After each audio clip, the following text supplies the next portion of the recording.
நீதிமொழிகள் 1ஆம் அதிகாரத்திலே 10ஆம் வசனம் பாருங்க. என் மகனே, பாவிகள் உனக்கு நயங்காட்டினாலும் நீ சம்மதியாதே. நிறைய பேர் சொல்லுவாங்க, வா அது பண்ணலாம், யாரு பண்ணாதான் நம்ம பண்ண போறோம், வா அதெல்லாம் இப்ப நான் கிறிஸ்டியன்பா, கிறிஸ்டியன் சாதிக்க போறேன், வாடா இருக்கிற உலகத்தை ஒரு நாள் பயங்கரமா என்ஜாய் பண்ணிட்டு போலாம் அப்படின்னு நிறைய பேர் உன்னை தீவினைக்குள்ள பாவத்திற்குள்ள தள்ள பாப்பான். தம்பி தங்கச்சிங்களா, நிறைய பெண்ணுங்க இன்னைக்கு உங்களை பாவத்துல தள்ள பார்ப்பாங்க. ஃப்ரெண்ட்ஷிப் நல்ல ஃப்ரெண்ட்ஷிப்பா இருந்தாக்கா, அப்பா இருந்தாக்கா என்ன பண்ண கண்டித்து உணர்த்துக்கிற ஃப்ரெண்ட்ஷிப்பா இருக்கும். அதை விட்டு நீ செய்யற தப்புக்கு எல்லாத்துக்குமே கூணு கும்பிடு போட்டு பண்ணிட்டு இருக்குதுங்களா, அதுங்க தப்பான ஃப்ரெண்ட்ஷிப்மா இங்க சொல்லப்பட்டிருக்கு பாருங்க. பாவிகள் உனக்கு நயங்காட்டினாலும், இதுல என்ன இருக்குன்னு சொல்லிட்டு அப்படியே ஒரு மாதிரி நம்மளையே அந்த வலைக்குள்ள இழுக்கிறபடி பேசுவாங்க. ஆனாலும் நீ சம்மதிக்க கூடாது. அல்லேலூயா, கர்த்தர் உங்களுக்கு பேசிட்டு இருக்கிற, எங்களோட நீ பங்காளி ஆயிரோ அப்படின்னு சொல்லிட்டு நம்ம எல்லாருக்கும் ஒரே போய் இருக்கோம் அப்படின்னு சொல்லிட்டு நம்மள என்ன பண்ணுவாங்க, பிரெயின் வாஷ் பண்ணி நிறைய பேசுவாங்க.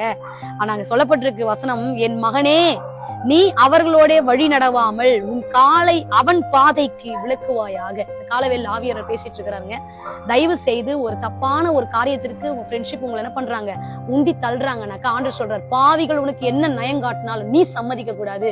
நீ உன்னை என்ன பண்ண, உத்தமனாய் உன் ஜீவியத்தை கர்த்தருக்குள்ள காத்துக்கொள்ள எச்சரிக்கையா இருந்த காலவேல கர்த்தர் ஆசீர்வதிப்பார்.